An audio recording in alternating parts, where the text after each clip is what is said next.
called flow, right? And I'm sure we'll talk a lot about this flow word today.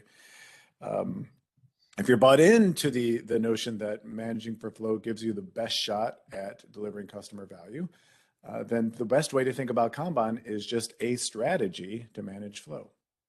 There are all kinds of different approaches for managing flow.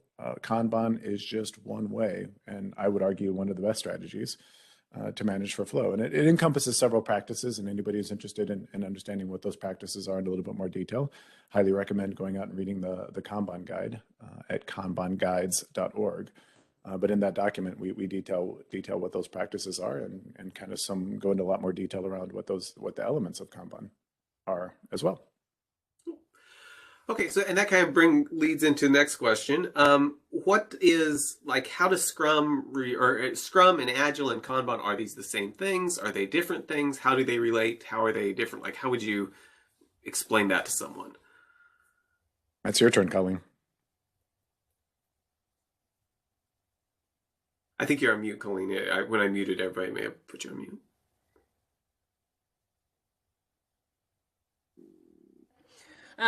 I think, most of us have seen the concept before that Agile is a mindset, really not a process, right? And when we think about Agile, I think there are lots of different ways to get there, even without Scrum or Kanban.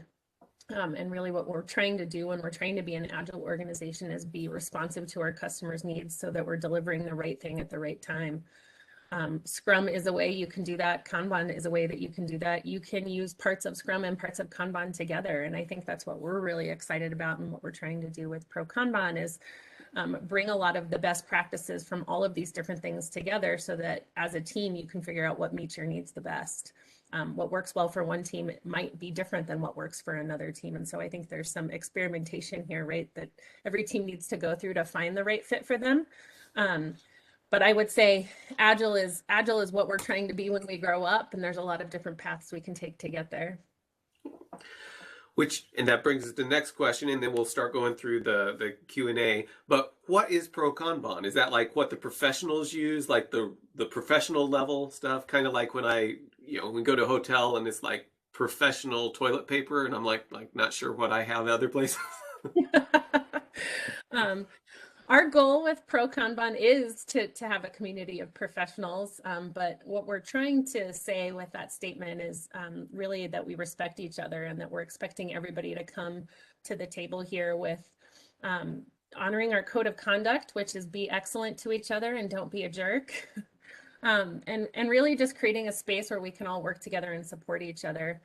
There are lots of options out here in our Agile community for certifications, for classes, for places to go learn about Scrum or about Kanban. But what we want to be first and foremost is a community.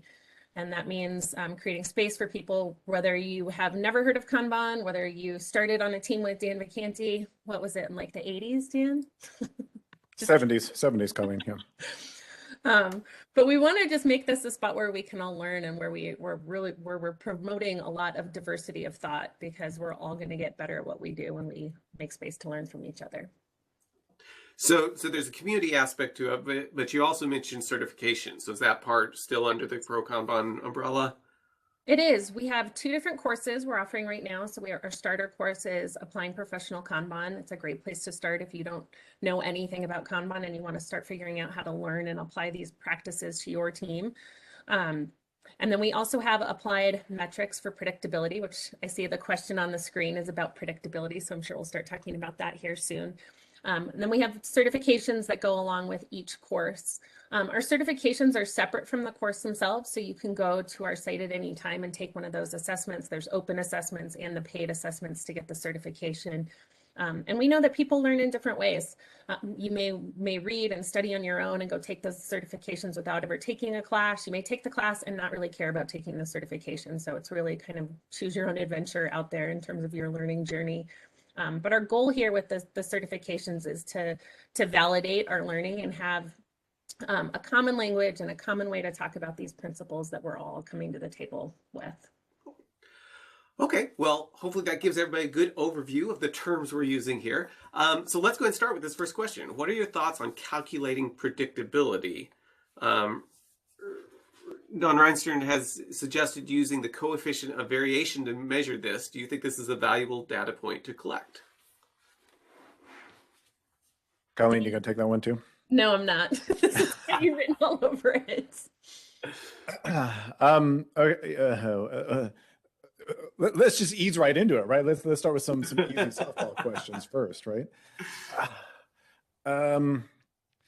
So let me actually. So what are your thoughts on calculating predictability? I'll be honest with you. I don't know. I don't have a good answer to that question. I don't. I wish I did. And it's something I'm working on, and it's something that really bugs me. But in terms of distilling predictability down to a single number and how you might calculate it, in my humble opinion, that nut has not been cracked yet. I just don't think that there's a good answer. And, in terms of Don Reinertsen's suggestion of using a coefficient of variation, I want to preface all of my comments by, if there's one person that you should be paying attention to in the flow community, it's Don Reinertsen, period. That's right. If you don't know who he is, look him up. If you haven't read his stuff, read his stuff, right? By far and away. This is one point where I think Don and I disagree. And there's all kinds of technical reasons why. That I don't know that we have enough time to get into why I believe the coefficient of variation is not necessarily a good measure of predictability. But I think the idea is that if you look at, so for example, if you look at a cycle time scatter plot, and you've got dots spread out all over the place, that if you can somehow narrow those dots, take dots from being really spread out and narrow them to be in a much tighter band, then getting them in that much narrower, much tighter band reduces variation, reduces variability, and therefore makes you more predictable. I personally don't agree with that, with that statement. For me, predictability is kind of binary. You're either predictable or you're not. Your data is a product of the process that you're running. So, and you'll hear me say this all the time, data have no meaning apart from their context. So depending on what process you've got, your data is telling you the story of the process that you're running. And there's some things you can look at to say, okay, the process I'm running, is it predictable or isn't it? Now you can make changes to that process and you can, move those bands around and things like that. But it's not that you've necessarily gotten more or less predictable, because in order to change those data points, you have to change your process. So, you've changed your process, you've changed your context. So are you more predictable? You've just created a brand new process that has, a different set of parameters, so you notice that when I get frustrated and I flail a lot, my hands just start going all over the place. But like I said, I don't know that there's a real good answer to this. If you ever get Pratik on the show, Mark, and I don't necessarily recommend that you get Pratik Singh on the show, but if you ever do, he actually ran a whole bunch of simulations looking at different things like coefficient of variation to see if any of those numbers were better reflections of a team being more predictable or not. And as far as I know, he did not come up with anything and wasn't able to prove that coefficient of variation was actually useful. Cool. So I don't know. Did that make sense to anybody? Because I'm not sure it made sense to me. So let's see. Hopefully that check the chat, make sure there was. Okay, that sounds good. And maybe we actually have people that put the question come up to discuss it. Let's move to the next question here. How do we convince teams of the value of WIP limits, set them appropriately, and get them to adhere to them? So, as a matter of fact, the person that wrote this, if you want to come on and kind of explain your question, if there's more details you want to provide in context, please feel free to just come on video and unmute. Otherwise, we'll answer it the best we can.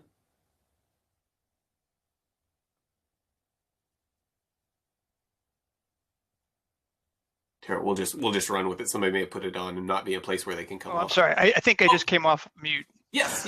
I can't easily start my video because no, well, I think it's kind of straightforward, right?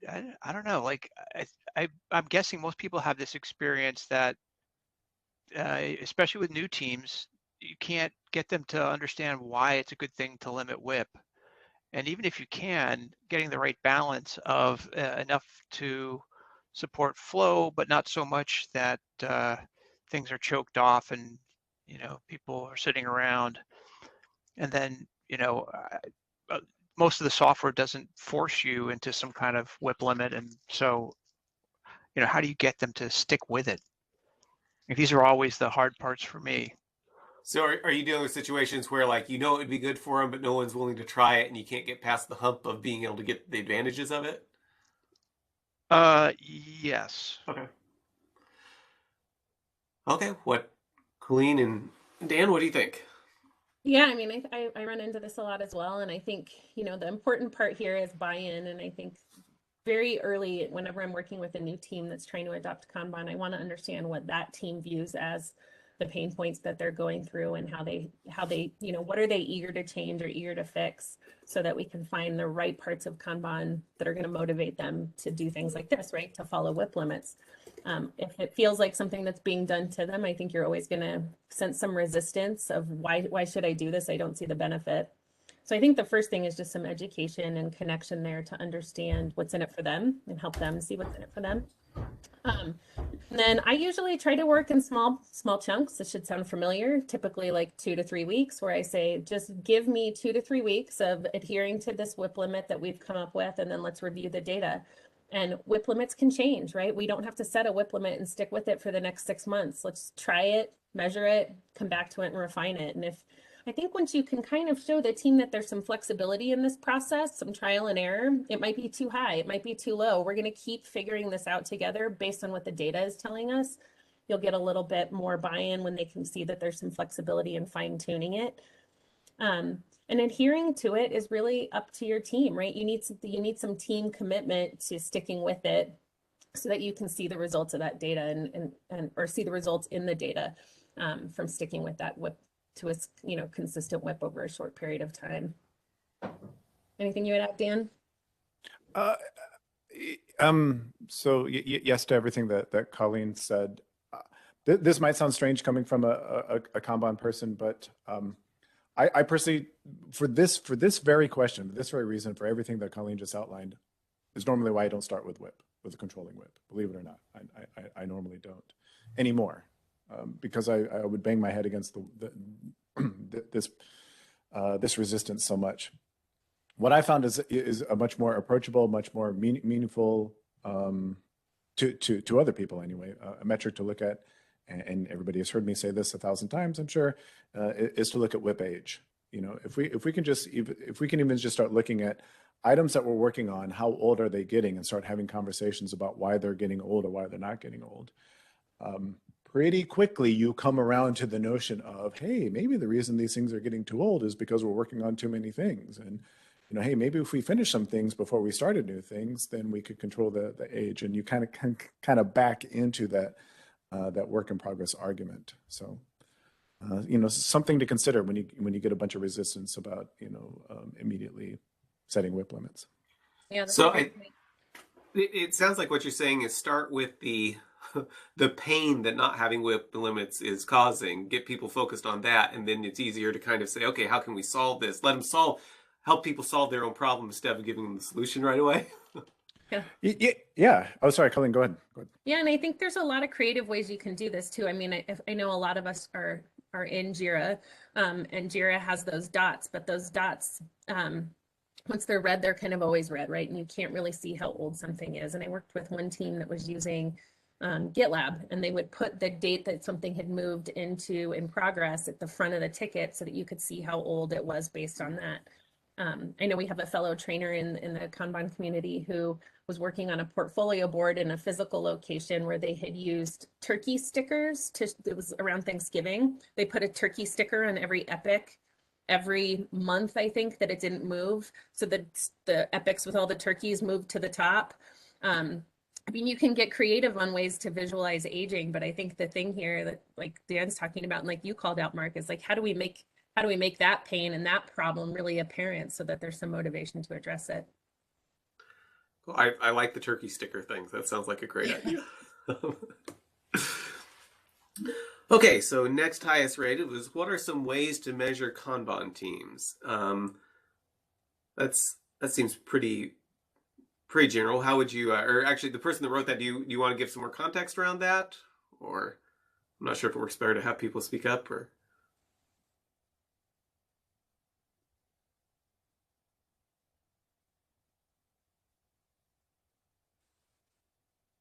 Okay, well, so what are some ways to measure Kanban teams? And what might you want to measure? What might you not want to measure, I guess? You want to take this one first, Dan? I mean, I'm not. I was hoping somebody would jump in and say a little bit more about this, because the way, if I could be completely honest, the way that the question's structured seems a bit strange to me. I don't know that you would ever measure a Kanban team. I don't know that necessarily makes sense.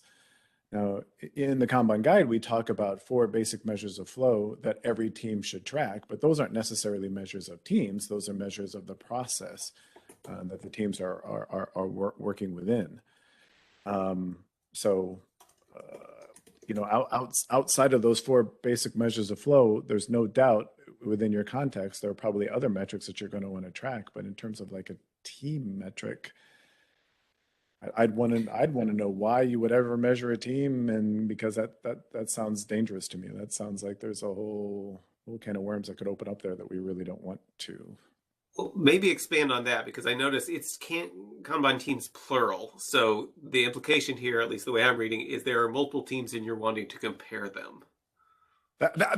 And that's why I didn't want to jump to that assumption, because that's how it sounded to me too, and that's why I wasn't sure. I don't think you ever want to do that. I don't know that that's ever a good idea. Never say never, of course, but I'd be hard pressed to come up with a good reason why you might want to do that. So what are the healthy ways to measure? So you've got a bunch of Kanban teams. You've got these great metrics to look at. How can you use those in ways that are good without what's likely to happen of, well, this team has this number and this team has this number over here?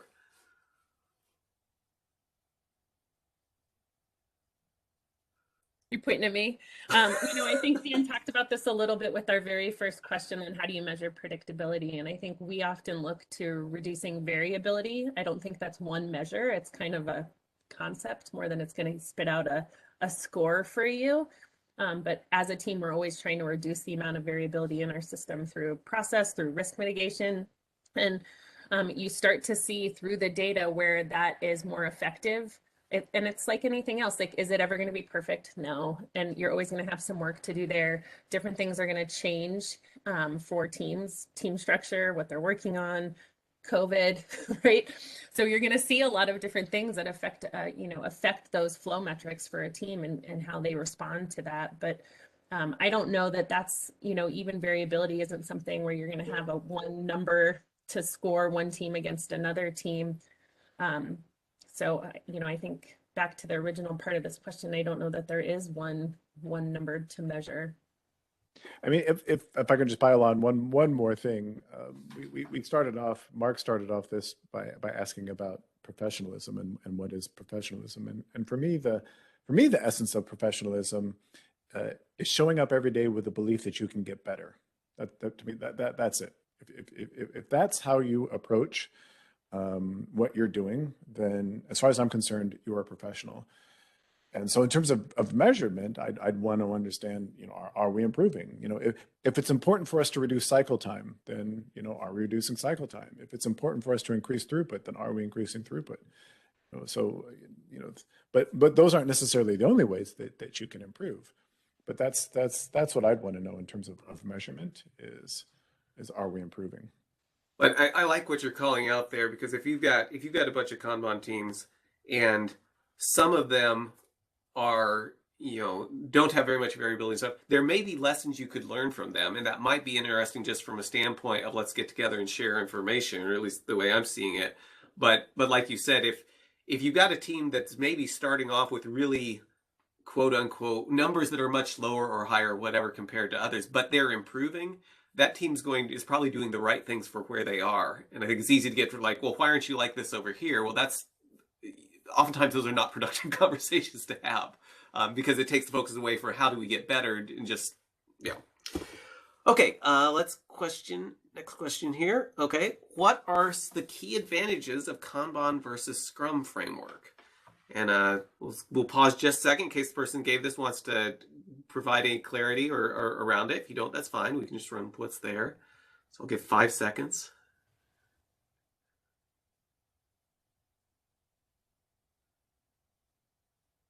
Okay. So how would you answer this? What are the key advantages of Kanban versus Scrum framework?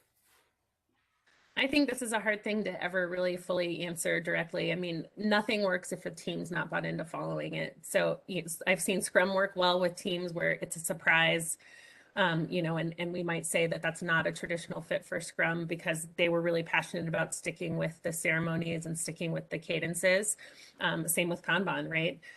You hear a lot of folks say that Kanban works really well where there's a lot of change, and I think that is true, but I've also seen it work great on software development projects where the backlog's fairly fixed. So I think when you have a team that's bought into the process and they're seeing the benefits of it, both shine. And really, I think it's important with any team that's trying to make a decision about what they want to use for their team, that they understand the differences of each so that they can make that decision. And scrum.org does offer a professional Scrum with Kanban class. I highly recommend that too for teams that are considering blending the approaches, because that's going to give you a great view of how to use a little bit of like flow metrics alongside a Scrum process and start to think about how to incorporate some of these things together so that you're not having to pick. I mean, I think that's what we're really trying to avoid here, is saying one's better than the other in this situation, or better or worse than it would be in this situation. There's probably a lot you can glean from multiple different approaches to fit your team. Okay, Dan, any other thoughts on that? Yeah, no, that's Colleen, as always, she nailed it. Okay, when starting with Kanban, any tips on designing flow? Must do, must not do. And we'll give another 5 seconds here again, just in case somebody's got context they want to provide around that question.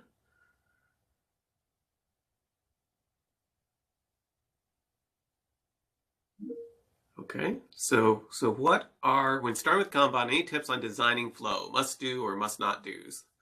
Well, before you do anything else, go read Julia Wester's blog on designing flow. I think we just posted it to some social channels yesterday or this morning. So she just put out a great blog post on designing flow that I would highly recommend. I think a couple things that she calls out, keep it simple. I think we all have a tendency to kind of over-engineer our flow from the very beginning.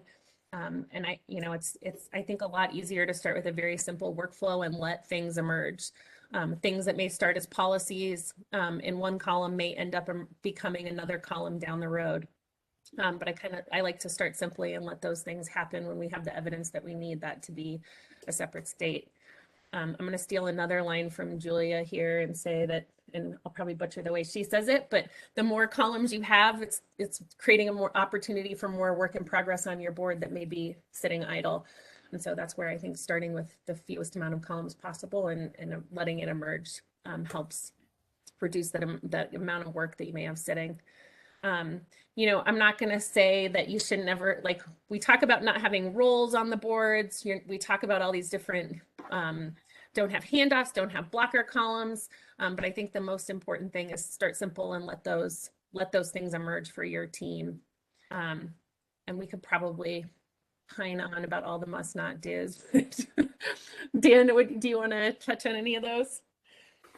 Not really. The big one I want to touch on is, there's a huge myth out there that Kanban is all about you have to start with where you are now, which is just a stupid expression on so many levels.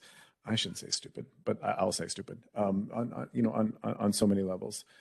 So in terms of a must or must not, don't fall into that trap that you have to start. You have to model the process as it exists right now.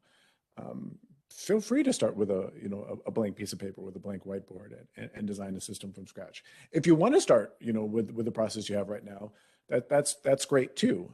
The point is there's really not a must or a must not in terms of starting out. But just don't you'll hear a lot of strong language out there about how you have to begin. For me, just the fact that you begin is kind of the most important thing. That's it.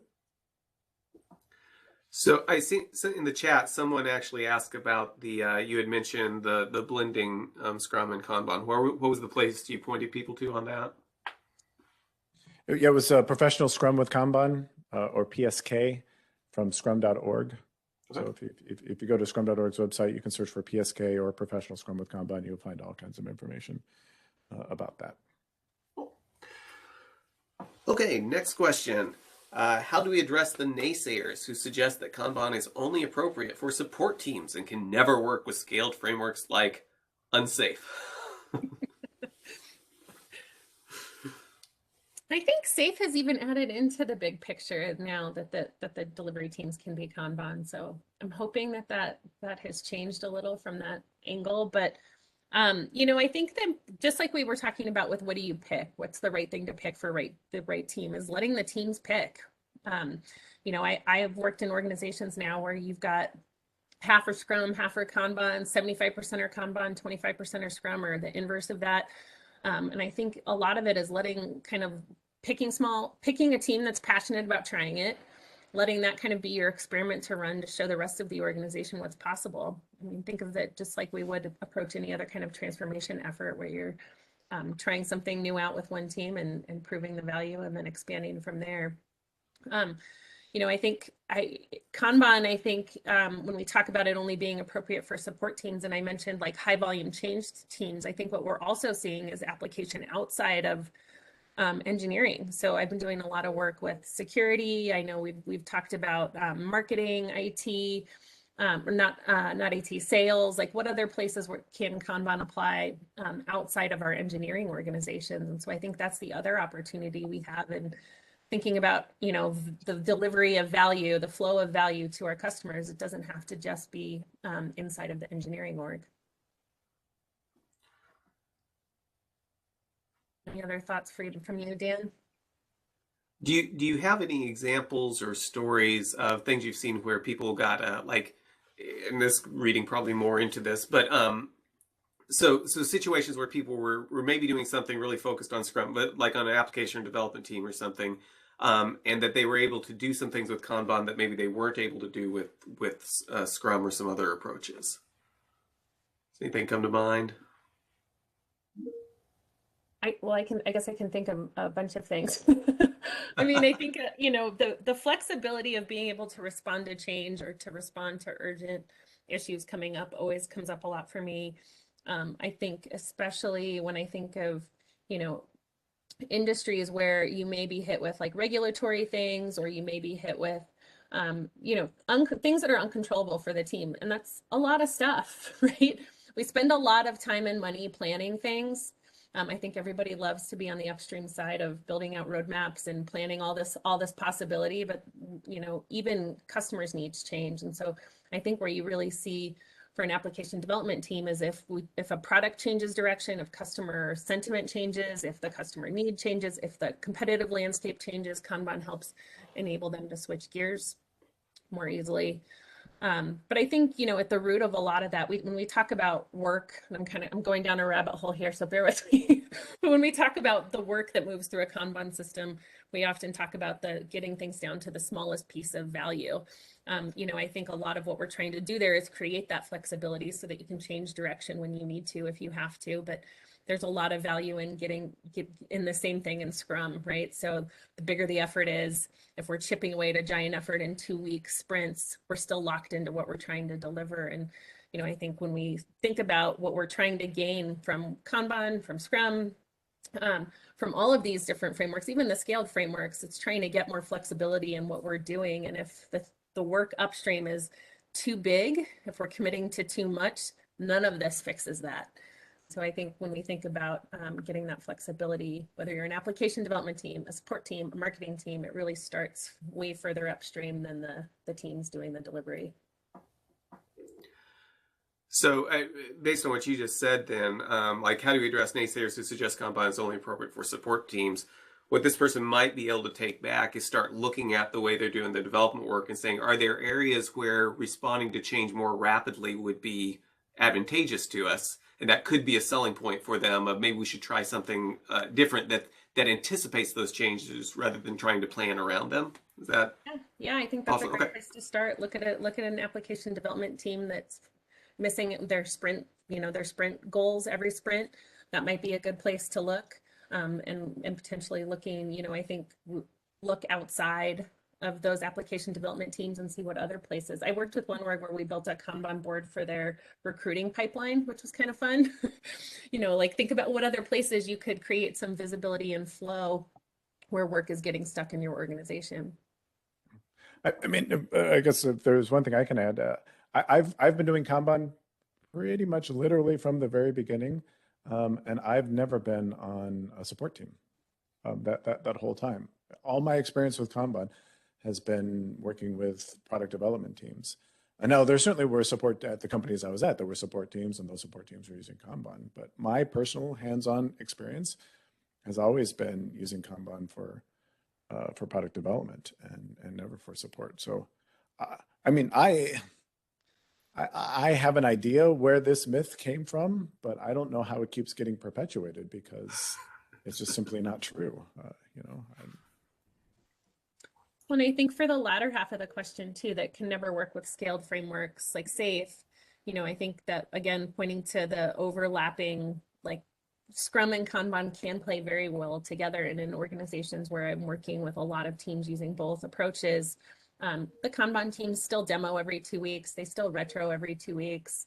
They don't do pointing, they don't do planning, but maybe they're looking, they're doing like a grooming session every 2 weeks. So they still have some of the same cadences alongside the teams that are doing Scrum. They're just working inside of a flow with some limits in place during those 2 week periods. So I think it's actually very easy to work in an org where you've got a lot of teams doing both approaches or a blend. And I think that's a very important point. The idea that using Kanban doesn't mean you can't do anything on a cadence, right? You're not prevented from doing something on a cadence if that fits well within your organization. Yeah. Well, I feel like I've also heard the myth that like if you're doing Kanban, you have to be able to deploy everything instantly. And that's where it probably overlaps with you can't do Kanban with SAFe, right? If you have a release train. So it's like, I think there's a lot of ways you can blend these things together and be working in a flow structure, looking at aging work, limiting your work in progress, or managing your work in progress in a way where you're working alongside a release train or something that's maybe moving a little slower than you would like. Okay. In my experience, Scrum has been the more popular framework for organizations transitioning off waterfall with mixed results. Do you have thoughts in context of what Kanban can provide? So I think, and like I said, feel free to come on. I think the way I'm interpreting this question is why, if somebody's moving off waterfall, why might they want to consider Kanban instead of starting with Scrum? Yeah, I mean, I think this is kind of similar to the answer of the last question, and that is, I would focus more on how work is broken down and brought to the teams before I would ever try to focus on how the teams deliver. When I'm looking at transitioning off waterfall, getting that part right, I think makes the delivery part easier. But if we're still breaking things down in these big monolith projects and then expecting Scrum or Kanban to fix it, it's never going to work. I think both Scrum and Kanban are going to bring a lot to this transition, right? Collaboration, communication, teams working together, both offer visibility into the work. I think Kanban, the metrics help a lot in a transition and can often be missing sometimes when we implement Scrum. But you can implement all the same flow metrics that we're talking about with either approach. So I would say, if I had to pick one thing that really shines for me when I'm working through any kind of transformation effort, it's the data. But I don't think that's limited to Kanban. I would say it's just the flow metrics tend to be missing from a lot of what we do. Dan, anything you want to add? I mean, I agree with the sentiment. The first part of that is yes, for whatever reason, and there are several theories out there. I have my own, as everybody probably knows. I have an opinion on everything. But I mean, Scrum is most definitely the much more popular framework. But just to reiterate what Colleen said before, it's a false dichotomy. It's a false choice to say that we have to do Scrum or Kanban. If people want to do Scrum because they've heard of Scrum, there's a way to introduce Kanban. If people want to use Kanban, but the thing is, even when you're doing Kanban, you're probably having a daily meeting. You're probably doing a retrospective. You're probably doing things that might seem scrummy, and that's okay. I guess what my experience in looking at how teams evolve is, as long as you go, if you go into your change with the idea that you're going to continue to evolve and not just the first thing you picked is going to solve all your problems and you're never going to have to change it, where you end up after 5 years will probably be a good place. But if you go in with the idea of we're just going to, this is our Kanban board, it'll never change. We're going to do Scrum and just exactly like this and never try to evolve from it. I don't know, you end up in different places, and that continual improvement is whatever gets you there. Seems like the thing that really matters the most. How does the way Kanban teams plan and intake work differ from how a Scrum team plan would work, or does it? So what does that look like? And Colleen, you kind of mentioned that with start out with how the work is actually brought to the teams. So how might those things vary? I don't think they do very much. I think the biggest difference here is, from a Scrum perspective, we're planning out 2 weeks worth of work and trying to get that 2 weeks worth of work done. And from a Kanban perspective, you're looking every day. Once you have capacity to pull the next thing in, you're looking at what's the next highest priority item to pull in when something's moved out. So, I think when I think about this particular difference, I often think this hits your product person the hardest. And I see that shift a lot for product folks when they're very used to, batching up 2 weeks worth of work, getting it to the team, and then turning to figure out what's the next 2 weeks going to look like. From a Kanban perspective, this is often a daily occurrence, if not, more frequently than that, depending on what their throughput looks like of figuring out what's the next highest priority item for the team to work on. Both of those efforts, though, require a lot of collaboration, a lot of communication, the team having a good understanding of what's coming to them. Just like we see the same problem, whether it's Scrum or Kanban, if the team isn't part of breaking the work down, having a conversation about what that work looks like, they pull it in and it gets stuck immediately. And I see a lot of teams that are moving from Scrum to Kanban where they'll say, oh, we're dropping planning, we're dropping grooming, we don't need to story point anymore. And then every story that hits in progress immediately stops while they try to figure out what the hell it is. And so I think, there still needs to be some of that effort put in up front to break the work down and understand how the team is going to approach it. And I think it's up to the team to decide how frequently that needs to take place. It's a huge myth in Scrum that you have coming out of sprint planning that you have to know all the work that you're going to do for the next sprint. It's one of the biggest myths. If you go look at the Scrum guide, nowhere in the Scrum guide does it say that you have to know all the work that you have to that you're going to get done within that next sprint. So anytime and people who've watched me before know that I'm a big proponent of just in time. I will always err on the side of just in time over big upfront planning. And there's nothing in Scrum that would stop you from doing just in time planning. In fact, I would argue Scrum kind of encourages it. So the answer is yeah, it is. How we intake work, does it have to differ between the two? Absolutely not. So this brings up a question I've heard people ask before. I'm interested in your thoughts on, but we don't want to switch to a continual flow because we need to work in these 2 week increments because we've got to make sure we get everything done. We've got to have our plan of what we're going to get done. If we just do continual flow, who knows how much we'll have done, but at the end of 2 weeks. Whereas if we put things in sprints, then we know what we do. What's your response been to that when it's being presented as a barrier to try to start switching more to a continual flow than an iteration? I mean, I would argue you probably don't know, even if you're doing 2 weeks, you probably don't know after 2 weeks how much you're going to get done anyway.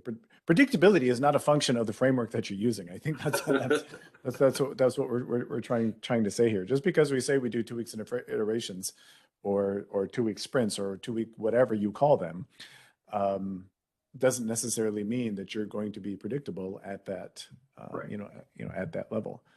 And there's nothing to say even within if you have continuous flow. There's nothing to say that we can't plan for the next 2 weeks what we're going to get. What we think will come into the process in the next 2 weeks, what we think will probably go out of the process in the next 2 weeks. There's no reason why you can't do that. again, as we were talking about earlier, I would still want to question why you think you need that. But that's a whole different conversation, maybe a whole different episode, Mark. I don't know.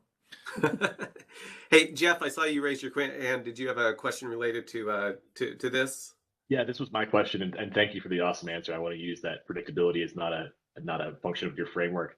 I guess just to follow up, I'm wondering, like, someone will come to my team and say, we need this and we need it by April, but we'd love it, in March. If you're in a Kanban thing, how do you give that team okay, we think we're gonna get this for you,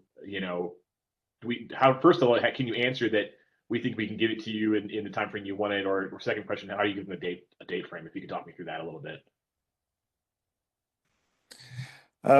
Again, a topic for a whole topic on its own, but and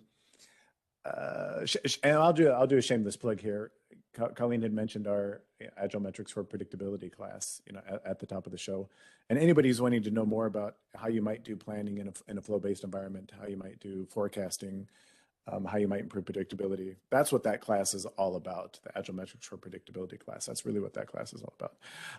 But we can do things, if anybody's familiar with them, we can run things like what are known as Monte Carlo simulations. So, based on, a team's past data, we can kind of predict out, we can probably forecast out into the future what we think we're capable of. So if the question comes, hey, I have to have this thing by the end of March, or I have to have this thing in the middle of April, we can start, running some models to say, well, this is what we think our percent chance is of getting these many things done in that time frame. Now, does that guarantee that all of those things will be for, what the product or project that you're talking about, for the release that you're talking about? Well, not necessarily. But we can start, like I said, we can start getting an idea of the risk associated with certain outcomes based on, input of historical data and the context of what date we're looking for. I don't know how to go much deeper in that without, like I said, launching into a full-blown lecture on, on probabilistic forecasting and things like that. And Jeff, when I send out the follow-up email to this, I'll include a link to Dan's talk on your project behaves like a hurricane forecast, like one. I probably messed up the name of that. Anyway, he did that a few months ago, and it was really, really good. And it may have some of the answers of what you're looking for there. So I'll make sure that goes out to everybody with this as well. Okay, organization is starting on agile transformation. What is the best way to get an ops team on board using Kanban to measure their work? This is me as well. So again, I guess you can't hear me. Okay. But we've got a team who have been managing all of their work via emails and thinking they need a better way of doing it. So we get them to start something. I think a lot of it is going to be, that's old. That's too complicated. I don't know if we can do it. And then I also assume that at some point, there's going to be work that doesn't get done. It's an ops team, they have lots of requests coming in and going to be low priority and not done. How do we convince them that things can just get deleted? It was a little tricky to hear you there, Ian. I was only getting some parts of that, but I want to make sure I got the question right. Is that they're working in Jira and that there's work that they're not getting completed? No, sorry, they're working via email at the moment to manage the work. Okay, got it. And work's getting lost in email, it sounds like. Sorry, I find it hard to hear you as well. Did you say that their work is getting lost or not completed? So it's an operations team. They have lots of requests coming in, and there's going to be too many requests to actually complete the work. So some low value things will have to be deleted at some point. And how do we convince them that it's okay to let some of these low value things go? In email, you can keep it forever, but you don't want it blocking a board or something like this. Yeah, I think this is, it's interesting. I think you see a lot of that same desire to hold on to everything with a backlog, right? We have 6 months worth of stories or 6 months worth of tickets of things we may never actually touch, but we don't want to delete them and we want to keep them in the backlog forever. And I think Kanban handles this very nicely by saying, go right ahead. But I look at that backlog as all the things you could possibly do. It doesn't need to be prioritized. It doesn't really need, I mean, I'm sure you want some level of organization there. But really the first column on your board, which would be your first bounded queue of to do or next on deck, whatever you want to call it, that's what your team is focused on pulling from. And that leaves them focused on only a few things to start on next and not the dumpster fire of all the stuff that may never actually get touched. And I think there's something really great about that level of focus too. So instead of looking at 45 tickets that I could pick from and cherry picking the thing I'm either interested in, or that's the thing I could get done before 5 o'clock, I'm looking at maybe 3 tickets that are the top 3 things this team needs to focus on, and I'm pulling straight from the top. And so I think just separating out that giant backlog of all the things that are requested, and you could just call it that, call it requested and to do. That's going to help the team really have some specific focus on what's the most important for them to pull.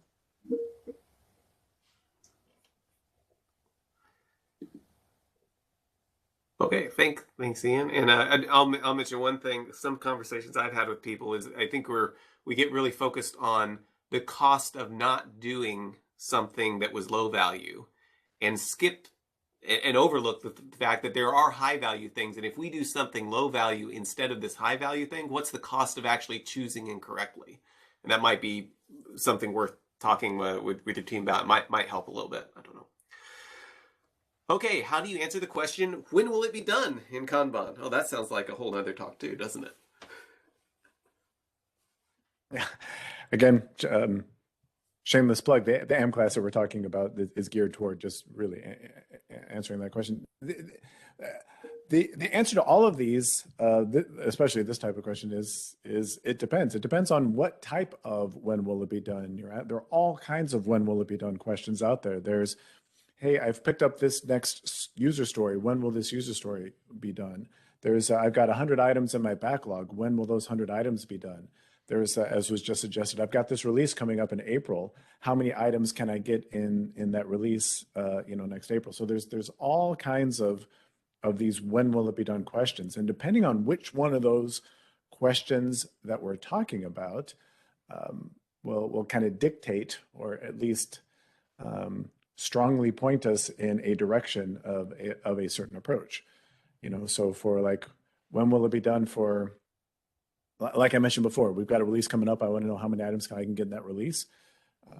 That's going to potentially suggest something like a Monte Carlo simulation. Hey, I've just picked up this user story. I want to know how long it's going to take for this particular user story to get done.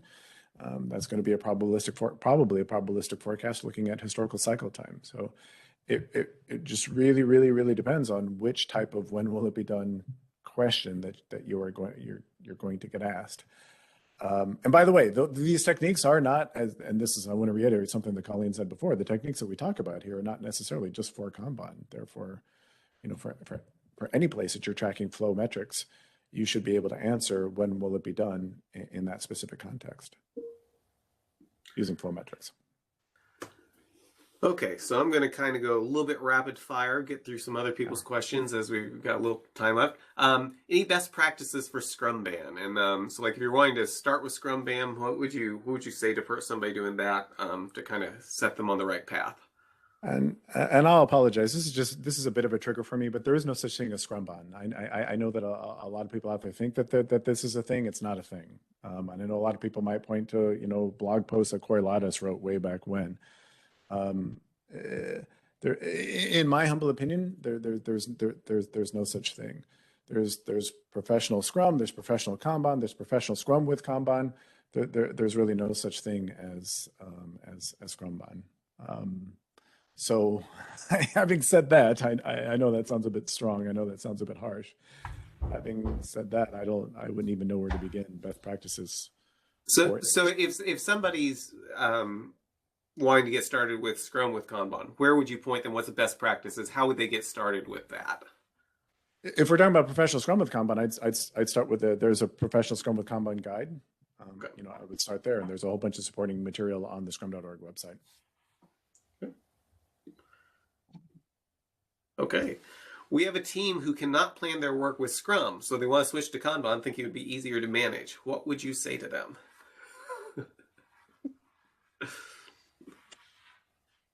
Yeah, I mean, I think this, we've touched on this a few times, but understanding how the work is coming to, I would focus more on how the work is coming to the team than I would on how the team is delivering. And I think is it that they can't plan, they're over planning for a sprint, and that's why they feel like they cannot plan, is because things are changing. Maybe they're trying to pull in too much to start at once. So I guess I'm going to pick apart they can't plan and try to dig into a little bit more of what's happening for that team to try to understand, is switching the framework or switching their approach the right thing, or is there something kind of greater at play here? Dan, what do You you mentioned think? a few times, Yeah. look at the way that the work is coming to the team. What are you looking for there? Like, what can you dig into that just a little bit more? Yeah, and this is a place I apply Kanban a lot in my coaching practices. So looking at like a program level or a portfolio level Kanban board, where you're looking at how do we take a feature or an epic and get that ready for a team to pull it in. So if all the teams are doing Kanban, or if you've got a mix of Kanban and Scrum, saying this is going to be our epic level board, and epics are going to go through some level of discovery, customer discovery, definition, design work, and then they're ready for the dev team to start development work, or the Scrum team to start development work. A lot of times we don't have a clear process for how all of that works, and that's a great place to apply Kanban, right? You can apply all of these practices at feature level, epic level, OKRs, all these different things, right? We tend to only think about user stories. But when we start to step back and apply all these same practices of looking at limiting our work in progress, looking at how old things are, we often ignore the big rocks in our flow. And that's a great place to dig into what that process looks like and how can you visualize it and start to improve it. Let's see. I see at times we have a mental block to follow a framework like Scrum and not be flexible to adopt some good practices of Kanban. How can we make this shift in mindset to adopt the best of both?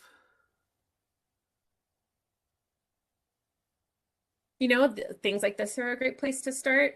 I think getting some exposure and understanding what's working and not working for your team, right? So retrospectives, if things are coming up in retros where there's maybe something where you've tried the same thing over and over and you're not getting the results you expect, explore what other possibilities might be out there to help address that thing for your team. Might not be Kanban either, right? Might not be, maybe it's not Kanban or Scrum. So be open to trying new things and adopt a mindset of experimentation so that the team is open to trying something. I always try to get them to frame all of their action items kind of as an experiment in and of themselves. So we're going to try this. We're going to try this thing out for 2 weeks. We expect it to do this thing. And if it doesn't, what are we going to do about it? We tend to make our action items so binary that it's like, did someone fill the fridge with burritos? Yes or no? But why do we need more burritos in the fridge? Do we think it'll get people to the office earlier? Then let's measure that, not that the fridge is full. So I think looking at how you can be really open to trying new things and frame those all as an experiment that you can back up with data. Okay, well, this will probably be the last question here, but I want to get this one on here. So I coach a team that has 5 applications running Kanban-ish. They struggle with buffers and priority as each application has their own priority. Any advice? So it looks like you got a single team supporting 5 applications using something like Kanban, but each team has their own separate priority. How can you help this person? Well, if there's one team, there should only be one top priority. So I think this sounds, before Dan's head explodes, it sounds like you have separate classes of service for each application. And what you want to try to avoid is just that. So one day, one application may be priority number 1, and the next day, a different application may be priority number 1. But you want to have one queue for the team. Okay. I wish I had time to dig in more because I'm really curious what the they struggle with buffers means. I'm not that kind of threw me. But I don't think we have time to dig into that. But it sounds like what I'm hearing is the first thing they need to get to is being able to actually know what the next priority is instead of having like it obscured by being in 5 different places. Yeah, absolutely. And is it, should we really be running 5 at the same time? You know? Okay. Well, we'll wrap it up there because I know a lot of other people have other meetings. Thank you so much. I will take any links that you give me because I think a lot of people are going to be interested in the classes that you mentioned and things like that. ProKanban, is it prokanban.org, I believe? ProKanban.org. You can find a link there to join our Slack community. It's open to anybody. We welcome questions. If you want to learn more, there's also a resources page on the website that has links to blog articles. You can sign up for our newsletter to see the newest blogs as they come out. We always recommend that everybody check out Drunk Agile with Dan and Pratik on YouTube. And we're also starting to grow content under the prokanban.org YouTube channel as well. Well, thank you so much for coming today. I'm getting a lot of side comments of people saying this is really, really great. So thank you for your time and I really, really appreciate it. And thank you everybody for coming and have a great afternoon. Thanks everyone. And thanks to Mark for putting this together. Thanks for your hard work and doing that, Mark. But thanks everybody for taking the time. Good to see you here. Hope to see you soon. Thanks.